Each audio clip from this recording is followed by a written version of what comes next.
Interpretación de lenguas. Es decir, si existe un lenguaje desconocido, espiritual, que nos ha sido dado en el derramar del Espíritu Santo en Pentecostés, evidentemente en aquel momento no había nadie que tuviera el don de interpretación, pero el mismo Espíritu Santo hizo que cada uno lo entendiera de acuerdo a su idioma. Entonces, en este caso, el Espíritu Santo, que ha sido derramado también sobre toda carne, ha derramado el don de interpretación de lenguas.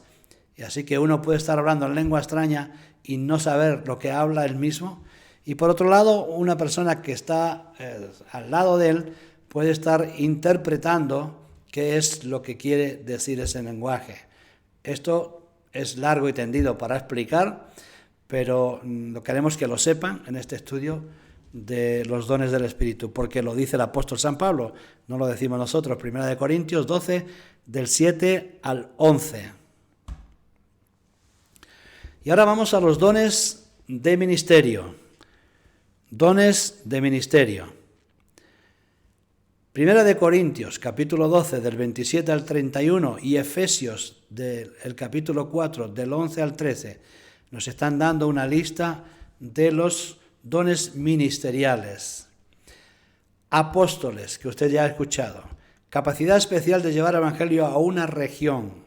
Apóstoles, la palabra apóstoles significa enviados. Entonces, los apóstoles de Jesús eran hombres que vivían con Jesús, pero que luego fueron enviados. Y por eso se les llamaba los apóstoles, los enviados. Entonces, entendemos generalmente, personas capaces de llevar el evangelio a una región y de crear o formar en ese lugar una comunidad de cristianos que denominamos iglesia, y a los cuales tiene que ocuparse de ministrarlos después, sin que esté residiendo con ellos. Lo puede hacer por tiempos, por visitas y demás. O es un grupo étnico donde no hay iglesia, un misionero, es decir, una persona que es un misionero, en realidad eso es un apóstol, un enviado. Nosotros llamamos apóstoles, hemos convertido este ministerio a través del neopentecostalismo en una especie de funcionario. Apóstol es alguien que está en un lugar, una congregación con un reconocimiento extraordinario, cuando en realidad la palabra apóstol significa enviado. Por lo tanto, el mejor de los apóstoles, el mejor que tiene que recibir este nombre, es un misionero. Alguien que haya sido enviado y que si a su vez ese misionero es capaz de crear una comunidad o un grupo de personas que se reúnen en diferentes lugares, evidentemente es un fundador de iglesias, le podemos conceder el ministerio apostólico, que no apóstol de Cristo, porque apóstol de Cristo fueron los que estuvieron con él, pero sí ministerio apostólico. Profetas. Está también en los dones motivacionales, porque los profetas no están para anunciar cosas que van a venir siempre, sino también para usar la palabra que es escrita de la profecía más segura, que es la Biblia, usarla para la edificación de los miembros de la congregación. Por lo tanto, es motivacional, pero al mismo tiempo tiene función ministerial, porque es un don que está muy relacionado con la obra, con la dirección de la iglesia y con el movimiento de la iglesia, con la visión de la iglesia y todo esto. Por lo tanto, un profeta de hoy, también podríamos llamar en lugar de un profeta un ministerio profético, tiene el ministerio de motivacional, al mismo tiempo de ministrar a las personas por la palabra profética más segura.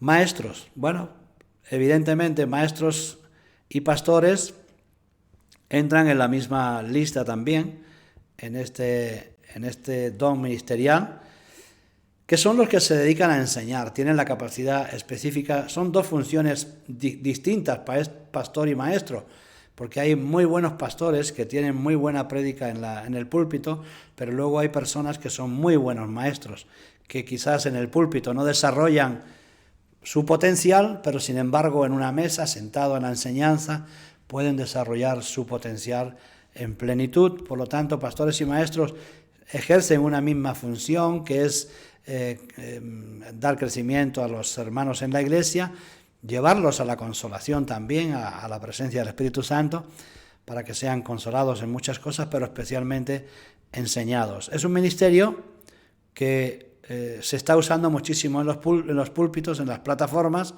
pero muy poco en las mesas y en las aulas, o por lo menos un poco menos, especialmente en la mayoría de las iglesias pequeñas, donde no hay tiempo para tantas cosas. Algunos han creado universidades y entonces pueden ejercer el ministerio de la enseñanza, pero otros simplemente usan desde la plataforma, es suficiente. Por eso tenemos que entender, maestros y pastores van relacionados muy, muy de cerca. Don ministerial de hacer milagros, lo hemos dicho antes también, es decir, la capacidad de crear el ambiente propicio para que Dios haga algo extraordinario. Eso lo hizo Josué, lo hizo Moisés, aunque esa capacidad de crear el ambiente propicio para que Dios haga un milagro, incluso esa capacidad proviene de Dios. Pero Dios elige a personas que son con los que va a interactuar el milagro, y hay que reconocerlo como que eso es un don, porque no lo hace con toda la gente, y es por eso que lo recibimos como un don también.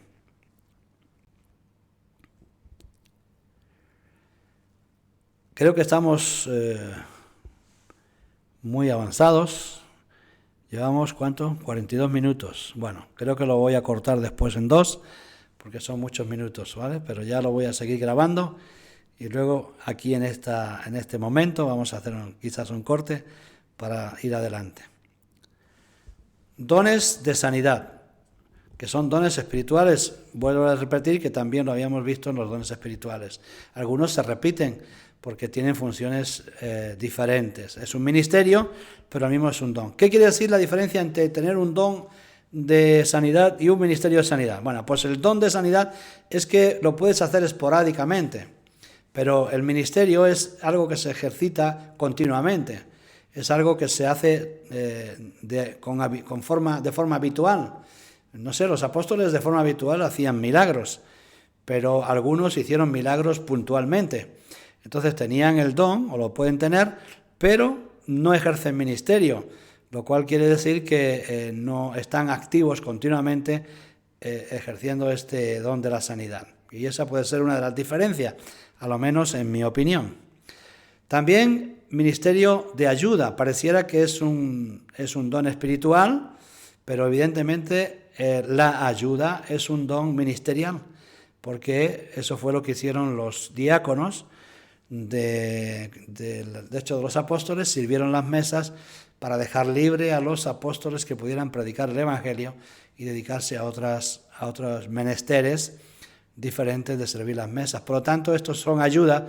La ayuda es un don ministerial, porque, por ejemplo, si el pastor tiene esposa, la esposa es ayuda idónea, pero si tiene ministerio el pastor, la pastora tiene ayuda ministerial. Por lo tanto, tiene funciones ministeriales también, juntamente con el pastor. Y eso es muy importante que sea así, porque si la esposa no tiene, o al revés, o el esposo no tiene dones ministeriales y el pastor sí, pues es un tremendo problema. Es difícil de llevarlo. Por lo tanto, la ayuda es un don ministerial. Y es la capacidad especial para invertir los talentos, es decir, aquellas cosas que sabe hacer bien, en la vida y el ministerio de otros miembros del cuerpo de Cristo, para aumentar así su eficacia. Que mejor que la esposa de un ministerio ejercer también su ministerio relacionado con su esposo.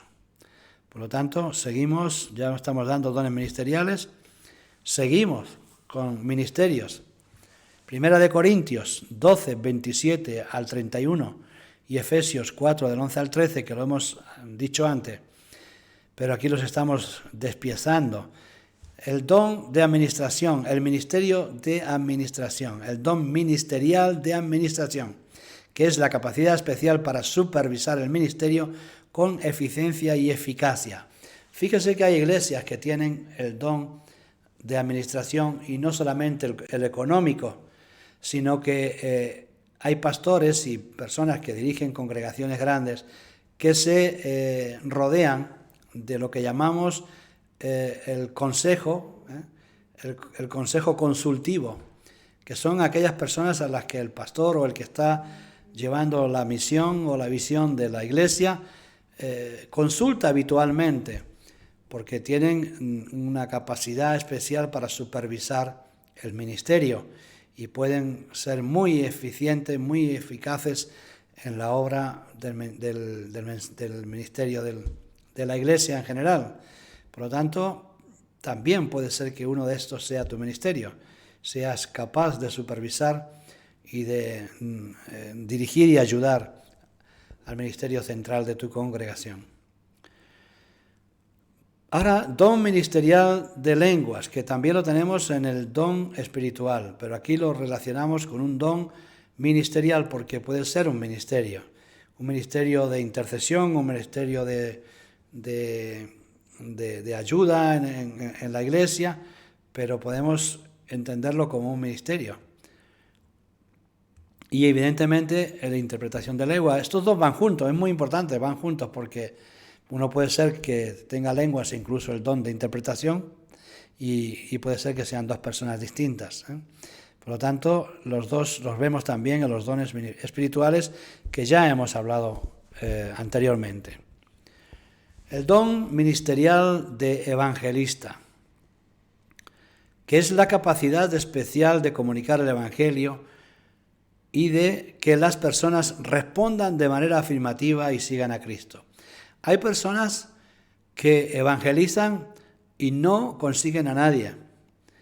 Y no es que esté mal, porque hay que evangelizar independientemente del resultado, porque a lo menos vemos que se llevan la palabra consigo.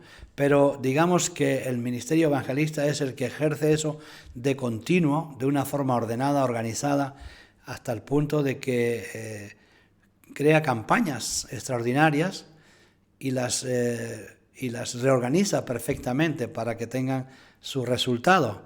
Es decir, es un evangelista, por llamarlo de una manera que a veces suena feo, pero es correcta porque Pablo dice que hagamos fe de nuestra profesión, pues es un ministerio muy profesional que ejerce este ministerio. Por ejemplo, para darle honra al pastor Jacob, que está en la Caja Roja, podemos decir que él tiene un ministerio evangelista porque es de continuo y perfectamente organizado para impartir el mensaje del Evangelio, y el resultado de él ha sido muy, muy importante porque tiene ese don especial de evangelizar. Así que es una capacidad que nos gustaría que tuviéramos en la Iglesia, porque es la manera de crecer, hermanos, es la manera de que los evangelistas nos traigan a mucha gente, que primero la lleven a Cristo y luego vengan a la Iglesia, evidentemente. Y el don ministerial de pastor, que es la capacidad especial de asumir la responsabilidad por el bienestar espiritual del pueblo de Dios. Puede que incluso no sea un gran maestro, pero sí que puede ser una gran persona con una gran responsabilidad del servicio que le ha otorgado el Señor. Entonces, si es las dos cosas, un buen maestro y un buen pastor, sería glorioso. Pero ojalá que haya un buen pastor, y si no tiene una capacidad de maestro, pues que tenga al ladito un maestro que pueda ejercer y cumplir las funciones que él mismo no puede hacer por su propia cuenta. Y de los otros 4 dones que habíamos visto también en los primeros diapositivas, que están en 1 Corintios 7:7, 13:3 y 1 Pedro 4:9, nos encontramos con el primero, que es el celibato, que es el don especial de permanecer soltero con el fin de dedicar más tiempo a Dios, su obra y a su pueblo. Es decir, tiene que tener un don especial para no tener relaciones sexuales, porque si tiene la capacidad de ser soltero, no va a ser para estar teniendo relaciones por ahí donde no debe. Por lo tanto, no se tiene que casar, y al no casarse tendrá ausencia de relaciones, lo cual es un don que, bueno, ya os repito que es un don que no quiere casi nadie, pero que realmente tiene todo el tiempo del mundo. Queda tremendamente liberado una persona que no tiene responsabilidades matrimoniales ni de hijos, puede dedicarse plenamente al ministerio, que al fin y al cabo fue lo que hizo Juan el Bautista y lo que hizo Jesús, porque sabemos que ellos estuvieron solteros y sin compromiso. Bueno, aquí hay un don de estos 4 especiales, de estos 4 dones especiales, que es de pobreza voluntaria. Fíjese que va contra el de la riqueza voluntaria, va contra el ministerio de la prosperidad, pero es un don que está aquí en estos textos que hemos leído. Vaya usted a leerlos, a buscarlo y verá que ahí se lo pone, que es don especial de renunciar a los bienes de este mundo por causa del Evangelio. Y hay personas, Jesús nos dice de la siguiente manera: si tu brazo te da ocasión de caer, pues arráncatelo, porque mejor es entrar manco en el reino que con los 2 brazos quedarse afuera. Entonces, quiere decir don voluntario de desposeerse de sus cosas, de sus bienes, no de los absolutamente necesarios, como el sustento y el abrigo, pero de otros sí, y no quiere tener posesiones porque no le benefician. De hecho, la Biblia nos dice que Dios estableció al pueblo de los levitas como sacerdotes que no podían tener propiedades. ¿Por qué razón? Pues porque las propiedades les llevarían mucho tiempo y no podrían dedicarse plenamente a la obra. Ellos habían de comer de lo que ofrecía el pueblo a Dios, de las carnes que mandaban al sacrificio, y no podían tener propiedades privadas, para que pudieran dedicarse plenamente a la obra del ministerio. Y Dios se comprometió con ellos, porque el que tiene este don de pobreza voluntaria, Dios se compromete con ellos a que no le faltará el sustento y el abrigo nunca. Así que, respetemos a aquellas personas que desprecian de alguna manera, no despectivamente, sino que lo hacen por voluntad propia este ministerio. Me están llamando por teléfono y sin embargo yo había cortado esto. Bueno, vamos a dejar que pase un segundito.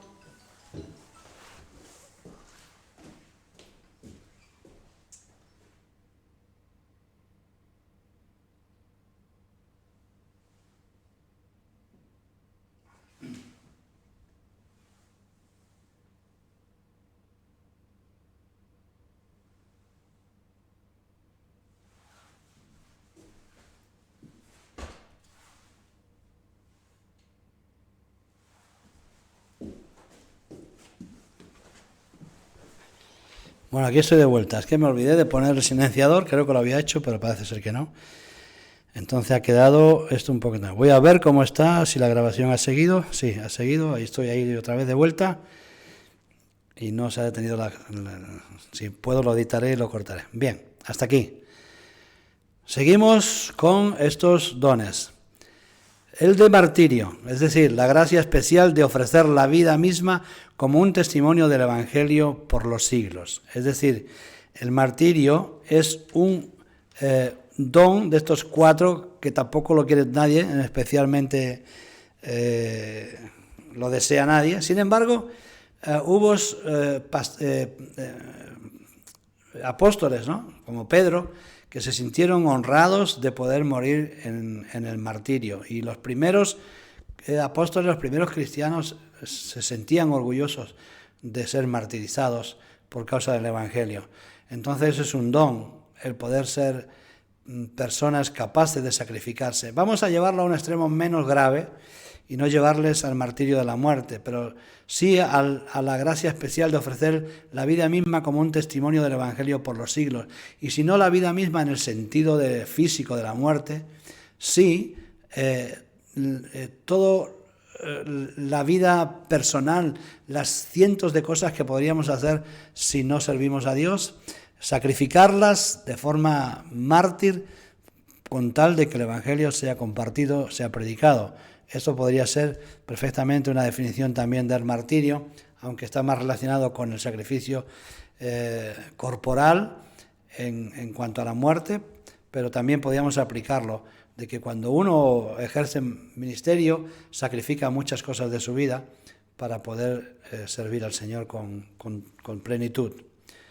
Y seguimos entonces, nos vamos a hospitalidad. Bien, esto también es un don, y usted lo sabe, hay personas con una capacidad especial de atender al prójimo y de satisfacer sus necesidades como lo habría hecho Cristo. Es decir, Cristo siempre atendía a todos los que le venían. Tenía ese don de hospitalidad, ¿no?, relacionado con su corazón, con su alma, con su espíritu. Él no tenía una casa física donde albergar a las personas, pero sin embargo en su corazón todo el mundo tenía lugar. Todo el que venía tiene cabida, tiene un sitio dentro del corazón de Jesús. Por lo tanto, es un corazón tremendamente hospitalario. Y tenemos otro ejemplo en la Biblia que tenían esos don de hospitalidad, que era la casa de María, de Betania, que ahí en Betania tenía, por decirlo de alguna manera, su familia espiritual, Jesús, y su descanso en las proximidades de Jerusalén era el lugar más cercano donde él podía reposar en noches y días, seguramente en bastantes ocasiones. Por lo tanto, la hospitalidad también es uno de esos 4 dones que están por ahí sueltos y que no se les da importancia, pero que son tremendamente importantes, que los dones ministeriales, que los dones de este estilo sean perfectamente cubiertos por algún creyente, por algún hermano de la fe. Y repito, algunos pueden tener varios de ellos, no todos, pero varios sí que puede ser posible. Vamos a ver 10 verdades acerca de los dones. Todos los creyentes hemos recibido dones del Espíritu Santo.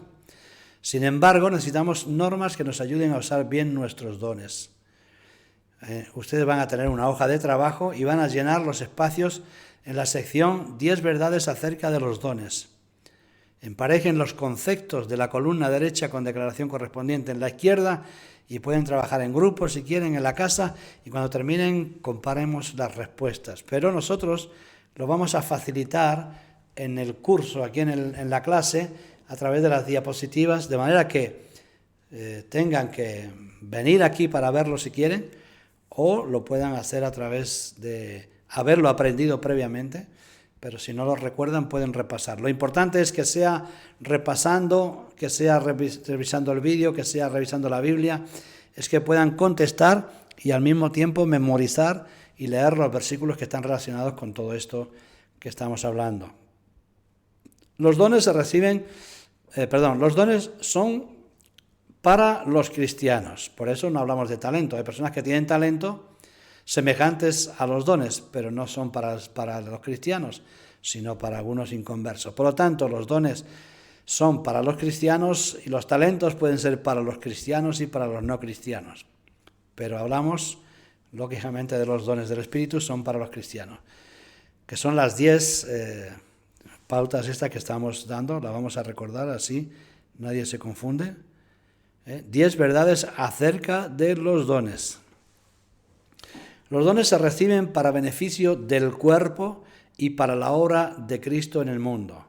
Hay personas que tienen confundido este concepto y creen que los dones Dios se los da para el lujo personal o para uso trivial. No, los dones son para el beneficio del cuerpo y para la obra de Cristo. Y por lo tanto, si no están usados en eso, es muy probable que aunque los hayas ejercitado no tengan ningún valor y no estén contados como obras de justicia en el reino de los cielos. Por lo tanto, sepamos esto con claridad. Los dones nunca se deben divorciar de los dones del amor. Es decir, nunca deben divorciarse los dones del amor. ¿Por qué razón? Pues porque volvemos a repetir que todo aquello que hacemos y esté exento de amor es como címbalo que retiñe en una orquesta. Se sale fuera completamente de ritmo y por lo tanto no es factible. Por lo tanto estamos en la tercera. Nunca deben divorciarse los dones del amor porque deben ir juntos siempre. 4. Los dones no deben confundirse con la espiritualidad. Hay personas que se sienten espirituales o uno puede ser espiritual y al mismo tiempo esa espiritualidad puede servir únicamente o gloriosamente para adorar al Señor en espíritu y en verdad, pero no estás ejerciendo ningún don, sino simplemente estás siendo espiritual, estás viviendo la vida de adoración que Dios reclama. Y no confundir que porque tienes una buena relación, una buena sensación de amor de Dios en ti, eres alguien especial, que lo eres en global, porque todos somos especiales, pero no en particular. 5. Los dones generalmente armonizan con inclinaciones y habilidades naturales. Es decir, generalmente un don es algo que naturalmente más o menos podíamos hacer. Pero ya vuelvo a repetir, si no está el Espíritu Santo desarrollando el potencial espiritual en nosotros, ese don no quedará en su lugar correcto, diría, ¿vale?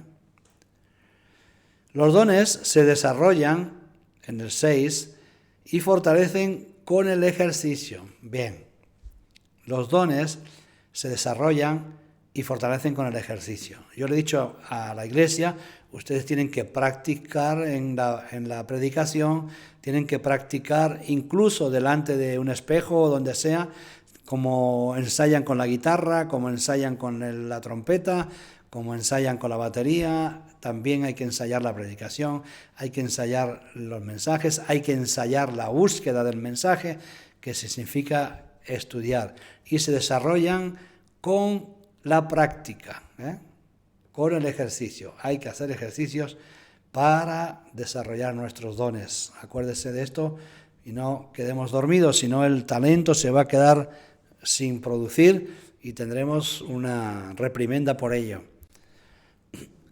7. No somos dueños de los dones. Esta otra cosa importante. La gente se siente propietaria de un don. Presume de tenerlo, puede presumir de tenerlo y puede gloriarse en exceso de tenerlo y menospreciar a los que no lo tienen. Si esto ocurre en una persona es porque se siente dueño, propietario del don.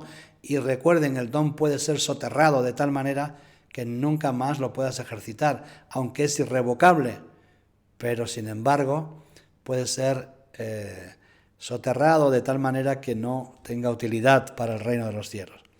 Por tanto, no somos los dueños. El uso de cada don debe ser confirmado por el cuerpo de Cristo. Es decir, hay personas que no se dejan llevar. Les dicen, bueno, tú no tienes este don, puedes decirle quizás, y se sienten incómodos. O dudo si está activo ese don en tu vida. Bueno, tampoco podemos hacernos caso de todos porque hay gente con muy mala intención, pero debemos de filtrarlo por el ministerio, por el cuerpo de Cristo, para saber si es un don que realmente pertenece a tu vida, confirmados por el cuerpo de Cristo. ¿Dónde vemos un caso de esto? Bueno, pues el Espíritu Santo llamó a alguien de la congregación, como a Pablo y a Bernabé, para predicar el Evangelio, y seguramente lo haría a través de algún profeta que estuviera allí o de alguna persona espiritual que estuviera allí, donde el Espíritu Santo los llamó y fue confirmado que ese llamado era de parte de Dios y fue confirmado por el cuerpo de Cristo. 9. El ejercicio personal de un don surge de una combinación de deseos y de necesidad. ¿Vale? Es decir, hay personas que anhelan, la palabra que está aquí escrita es anhelan ejercer un ministerio. Y te dicen, yo quiero ejercer un ministerio. Y esta combinación con la necesidad de hacerlo es como surge un don. Es como se ejercita un don. Empieza a tener función. Hay personas que anhelan, pero no necesitan hacerlo. Y hay personas que necesitan hacer un don, pero no lo anhelan. Lo necesitan por asuntos externos, emocionales, pero no porque esté ahí bulliendo en sus corazones. Y es por eso que muchos dones no fructifican, porque no está con estos dos ingredientes, anhelo y necesidad de hacerlo. Y el 10, solo unos pocos dones se manifiestan en una reunión de la iglesia. Es decir, cuando nos reunimos, pues imagínense, todos estos dones están en los creyentes, no pueden ser operantes ni manifestantes, sino que algunos de ellos se manifiestan en la reunión de la iglesia. Y fíjese que va de acuerdo a la necesidad espiritual de la iglesia, de los miembros de la iglesia. Si la Iglesia no necesita palabra profética porque son creyentes firmes, afirmados, no va a haber profetas. ¿Para qué que tienen profetas? Están todos firmes y confiados en que Dios va a hacer la obra. No necesitan profetas. Imagínense que todos están sanos en la Iglesia. Pues no va a ejercerse o no va a manifestarse el don de la sanidad si están todos sanos ahí. Y así en muchos conceptos podemos resumir que solo unos pocos dones se manifiestan en la reunión de la Iglesia y dependiendo de la necesidad que haya en la congregación en ese momento. Así que finalizamos y para finalizar hemos descubierto la maravillosa diversidad de dones que Dios ha dado a la Iglesia, de los cuales alguno tú lo tienes y algunas normas prácticas también para entenderlos y para usarlos. Hemos aprendido en esta clase que Dios ha dado dones espirituales a todos sus hijos y que también es posible malentender los dones, también lo hemos aprendido, y abusar de ellos. Hay mucho abuso de los dones, pero por otro lado hay muy poco uso de los dones, las dos cosas. Hay muy poco uso porque los creyentes honestos, sencillos, humildes, con este concepto equivocado de humildad y de sencillez, no ejercitan sus dones y no los sacan a flote. Y por otro lado, los intrépidos, los que no son vergonzosos, los están ejerciendo o haciendo a veces funciones que no deberían hacer porque desentonan en la Iglesia, porque no es su don, no es su trabajo. Sin embargo, son prepotentes o valientes o llámale como quiera, pero comienzan a ejercer algo que no deberían hacerlo.